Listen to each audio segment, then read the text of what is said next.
안녕하십니까.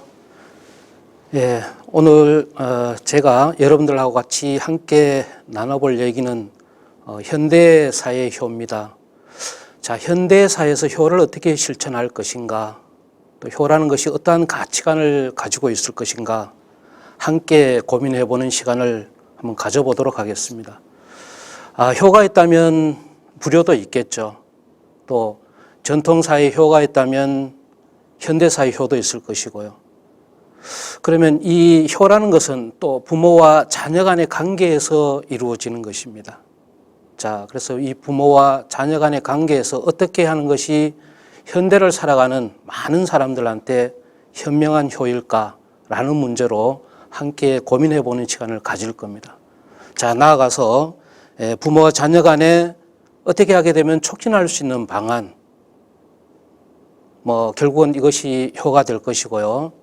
그 다음에 현대를 살아가는 많은 사람들한테 효라는 것이 어떤 의식으로 만들어져 있는지 이것을 함께 고민해 보는 시간이 될 겁니다. 그리고 나아가서 현대사에서 실천할 수 있는 효가 있다면 아마 그것이 엄청난 것을 요하지는 않을 것이라는 얘기입니다. 동서고금을 막론하고 이렇게 굳어진 또 대대로 내려온 이러한 효를 오늘날 다시 한번 생각해보는 그런 귀중한 시간이 되었으면 좋겠습니다.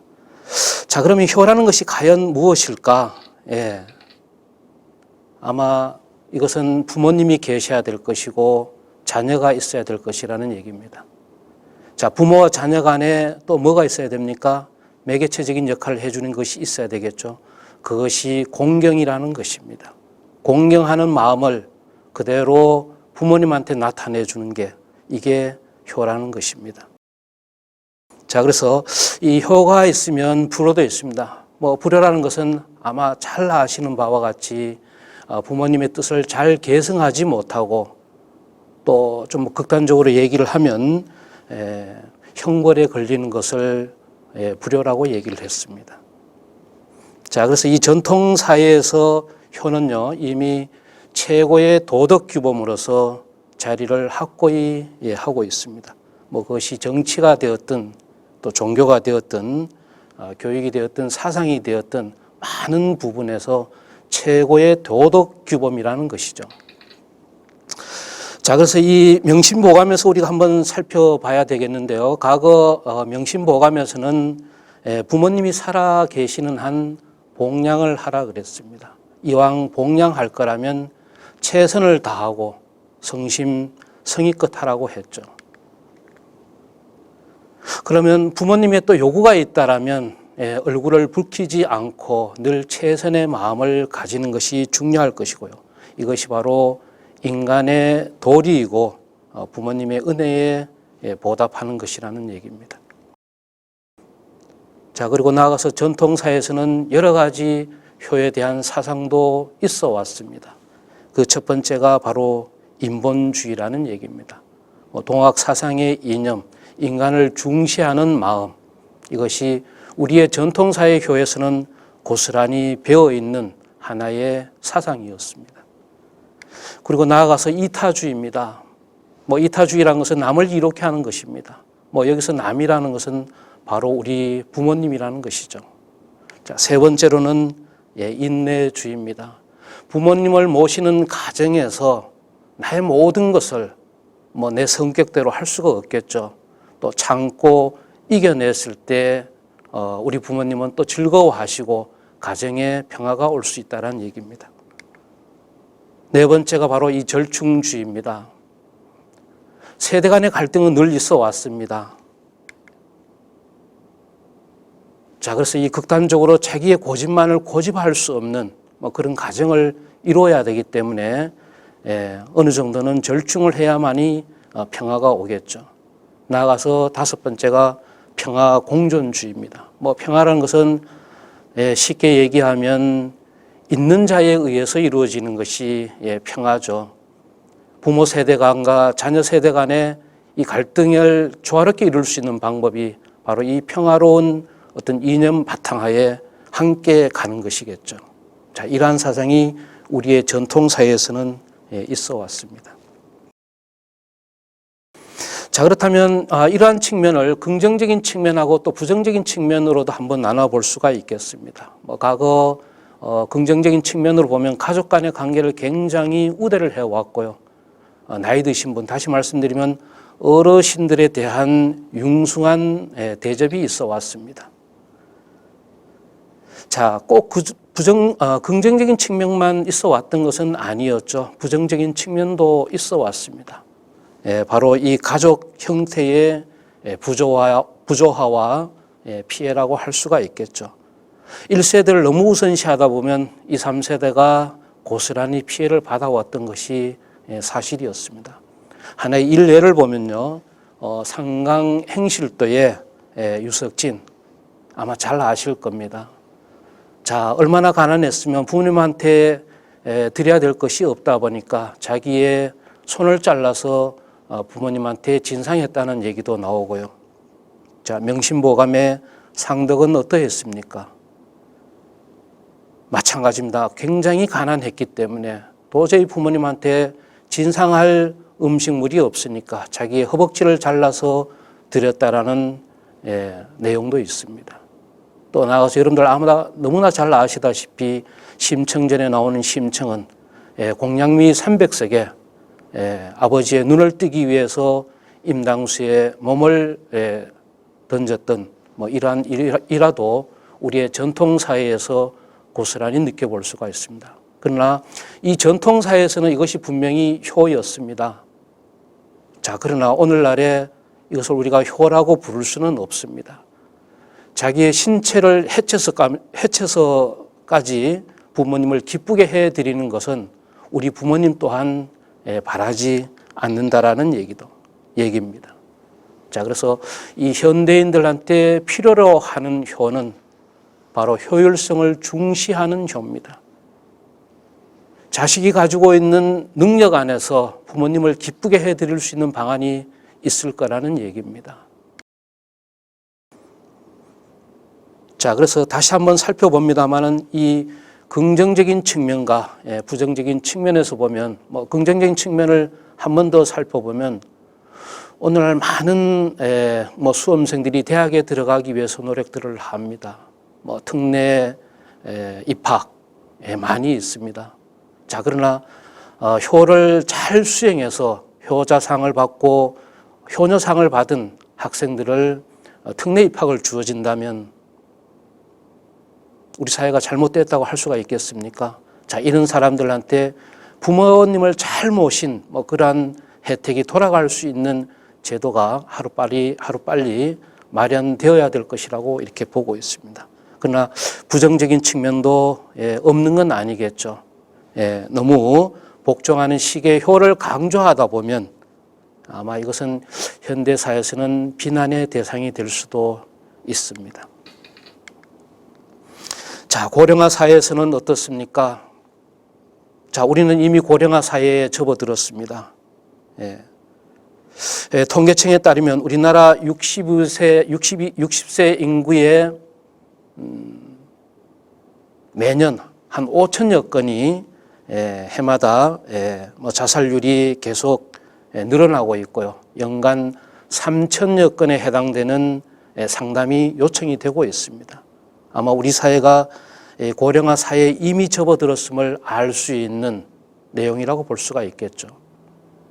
자, 나아가서 빨리는 한 2026년 되면 우리 인구의 4분의 1이 노인 인구로 구성이 된다라는 얘기죠. 이것은 심각한 일이 아닐 수가 없습니다. 자, 그래서 이제는 이 효라는 것은 개인의 몫이 이미 아닙니다. 사회가 나서고 국가가 나서서 해결해야 될 시대적인 어떤 사명이고 가치라고 할 수가 있겠습니다. 자, 그리고 나아가서 현대사회에서 효, 현대사회는 여러분들 너무나 잘 알고 있을 겁니다. 인터넷이 발달되고 통신시설이 발달이 되고 그래서 개인사가 굉장히 존중되는 개성 있는 사회를 요구하는 것이 현대사회입니다. 자, 우리 사회의 큰 병폐 중에 하나가 핵가족이 있습니다. 가족관계는 이미 굉장히 소원해 있습니다. 시골에서 농사를 짓고 계시는 부모님이 정말 빛바랜 사진을 들여다보고 어떤 사진요? 가족 사진이겠죠. 전화만 오기만을 바라는 이 현실 우리는 통감을 해야 되겠습니다. 아마 핵가족이 가져오는 큰 병폐 중에 하나가 이런 문제가 아닐까 생각을 합니다. 나아가서 인간이 소외되는 현상이 일어나고 있습니다. 경제적인 불안정은 한층 더 가중되고 있고 사회적인 소외감은 늘어만 가고 있습니다. 가족 해체 현상도 비일비재합니다. 우리가 여러 가지 미디어를 통해서 여러분들 보고 있습니다만은 혼인하고 이혼하는 게 이제는 일반사가 되었습니다. 또 가치관의 변화도 많이 변화가 되어서 우리의 사회를 굉장히 혼란스럽게 하고 있습니다. 자, 그래서 이 오늘날의 효는 전통사회의 효와는 분명히 다릅니다. 현대인들이 느끼는 효에 대한 인식은 많이 변화를 해왔습니다. 자, 낡은 시대의 간습이라고 우리는 여겨왔고요. 그 다음에 전통 시대의 효는 너무나 차별적이고 일방적이라는 것을 알고 있습니다. 또 부모의 합리적인 말씀에만 순종할 수 있는, 그래서 세상의 어떤 그 평등성을 너무나 내세우는 현실적인 시대에 우리가 살고 있다는 것을 알고 있습니다. 현대인들이 이렇게 느끼고 있다는 거죠. 부모가 자녀를 통제하는 힘은 이미 상실했습니다. 안타까운 일이 아닐 수가 없죠. 너무나 현재지향적이고 부부지향적으로 사회가 변모해 가고 있습니다. 부모의 뜻을 거역하는 것은 이제는 정말 비일비재한 일로 일어나고 있습니다.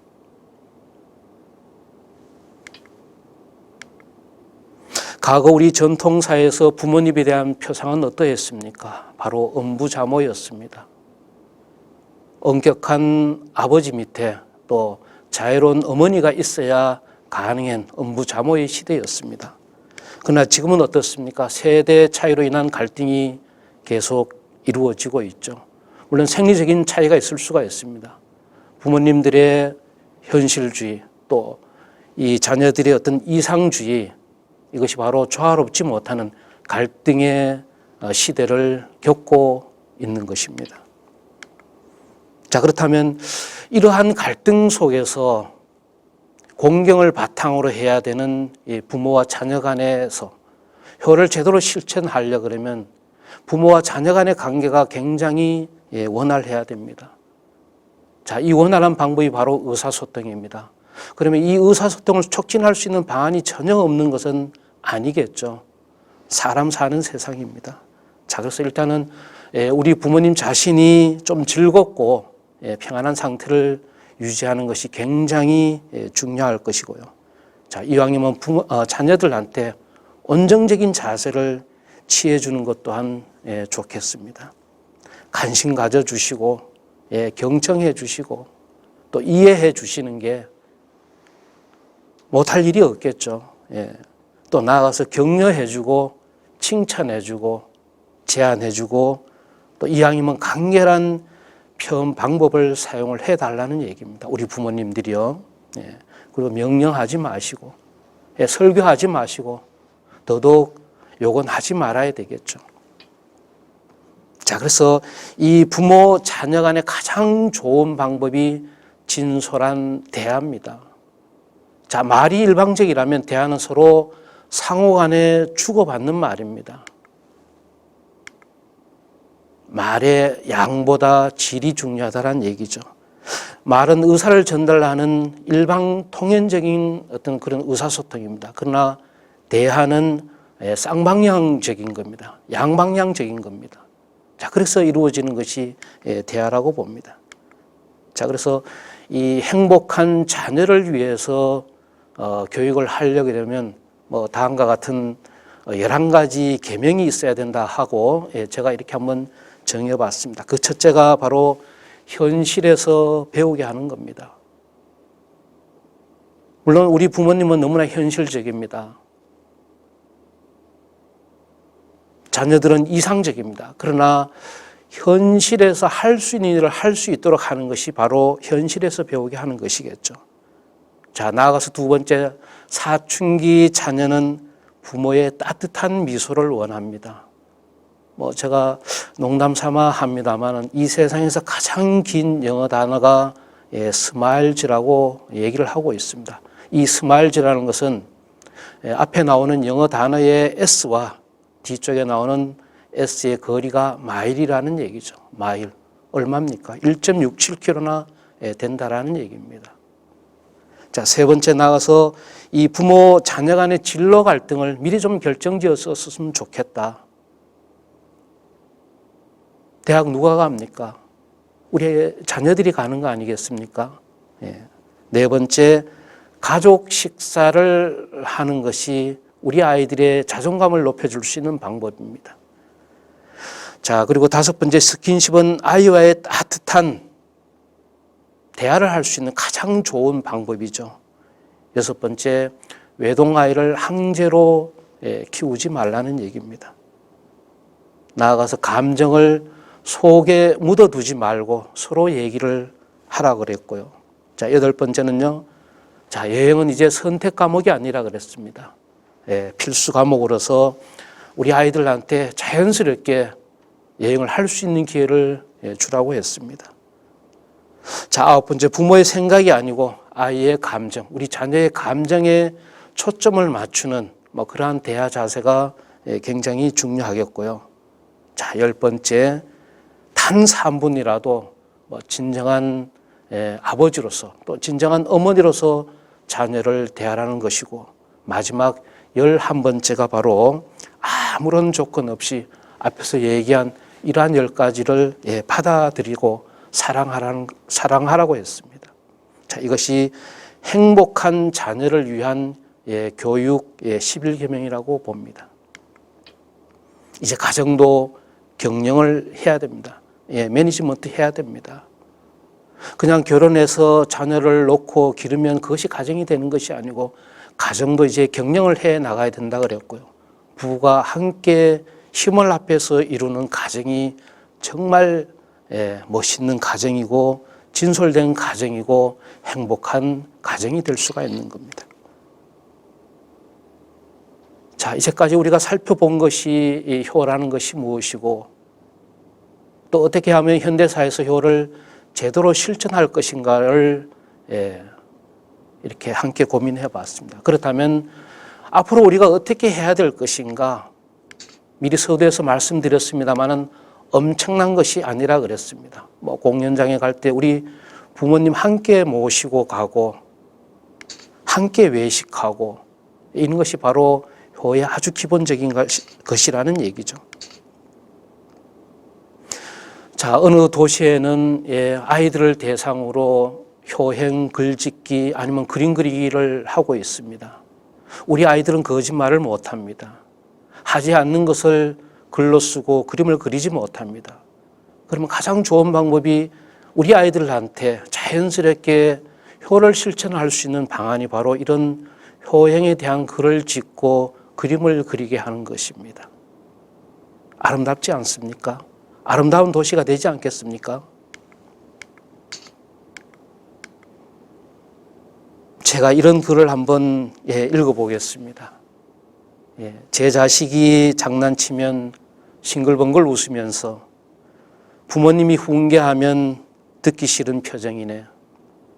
시끄러운 아이 소리 잘한다고 손뼉치며 부모님의 해심 소리 듣기 싫어 빈정대네. 제 자식의 오줌똥은 맨손으로 주무르나 부모님의 기침갈에 불결하여 밥 못 먹네. 과자봉지 들고 와서 아이 손에 쥐어주나 부모 위에 고기 한 근 사올 줄을 모르도다. 자, 현대사의 문제점에 대한 어떤 비판의 내용이 고스란히 들어가 있는 글이 아닙니까? 우리는 우리나라를 과거에 동방예의지국이라고 했습니다. 그러나 우리가 염려해야 될 것이 바로 우리나라가 동방불효지국으로 혹 흘러가고 있는 건 아닐까 걱정을 해봐야 되는 시점이 왔습니다. 물질 만능주의가 가져온 하나의 큰 사회적인 문제가 아닐 수가 없죠. 자, 그렇다면 이 효와 우리의 삶과는 관계가 있을 것인가? 저는 있다고 봅니다. 여러분들 행복한 삶을 원하실 겁니다. 누구든 행복하기를 기대하고 원할 겁니다. 자, 그렇다면 이 효를 제대로 실천하면 가능하다 그랬습니다. 효자가 왜요? 장수하기 때문입니다. 자, 또 효는 사람의 본분이고 모든 행동의 기준점이 되고 출발점이 된다 그랬습니다. 그리고 나아가서 우리 자식들이 또 그대로 본받는다고 했습니다. 부모님이 돌아가시고 나면 효를 할 수가 없습니다. 불효하면 부모님이 돌아가신 후에 우리는 후회할 수밖에 없습니다. 살아있는 한 효를 하라고 했죠. 자, 모든 가정의 화목과 만사형통의 열쇠가 바로 효라는 얘기입니다. 자, 그래서 이 가정에서는 어떻게 해야 됩니까? 편안한 아니면 행복한 가정을 만들기 위해서는 일단 우리 부모님들부터 마음을 편안하게 해드리는 것이 굉장히 중요할 것이고요. 형제 간에는 정말 힘들고 어려울 때 한 통화의 전화, 한 쪽지의 메시지가 큰 힘이 될 수가 있는 겁니다. 또 교육 현장에서는 어떻게 해야 되겠습니까? 우리 선조들이 실행해왔던 부모님에 대한 효에 대한 어떤 체험을 스스로 할 수 있는 기회를 마련해 보는 것도 큰 교육이 아닌가 생각을 합니다. 아마 잘 아시다시피 여러분들 불효 부모 사후회라는 한자 글귀를 너무나 잘 알 겁니다. 효를 다하지 않으면 부모님이 돌아가신 후에 후회한다 그랬습니다. 살아있는 한 효를 다하라고 했습니다. 자, 개인적인 측면에서도 부모님께 자주 안부 전해드리고요. 여러분들한테 휴대폰 있고 요즘에 소통할 수 있는 방법이 엄청나게 많지 않습니까? 용돈이 떨어졌을 때만 전화하지 마시고 늘 이렇게 부모님의 안부를 묻는 정말 소중한 자녀들이 되어줬으면 좋겠습니다. 그리고 나아가서 자기가 가지고 있는 능력을 개발했으면 좋겠습니다. 이 세상에 태어나서 누구든 자기만이 잘할 수 있는 능력이 분명히 있습니다. 자, 세 번째는 내 분야에서 성공하는 것입니다. 우리 부모님이 많은 것을 바라지는 않습니다. 자, 네 번째, 사랑한다는 표현을 자주 표현해 주시기 바랍니다. 존경합니다. 사랑합니다. 이 말이 어려운 건 아니잖아요. 자, 다섯 번째 어떻게 해야 될까요? 자, 부모님과 함께 정말 무릎 상할 때 함께 여행하고 함께 외식하고 또 함께 취미생활 해보는 것이 오늘날 우리가 정말 실천할 수 있는 정말 효율적인 효가 아닐까 생각을 합니다. 여러분들 오늘 제가 이렇게 효에 대해서 얘기를 했는데 여러분한테 굉장히 많은 아니면 부담스러운 얘기로 와닿았던가요? 아마 그렇지 않을 겁니다. 자, 효는 동서고금을 통해서 변하지 않는 진리입니다. 세상이 아무리 변하고 글로벌 시대에 우리가 살고 있지만은 변하지 말아야 될 것이 있다면 저는 그것을 효라고 생각합니다. 자, 여러분들 그렇게 하실 수 있을 거라고 저는 믿습니다. 고맙습니다.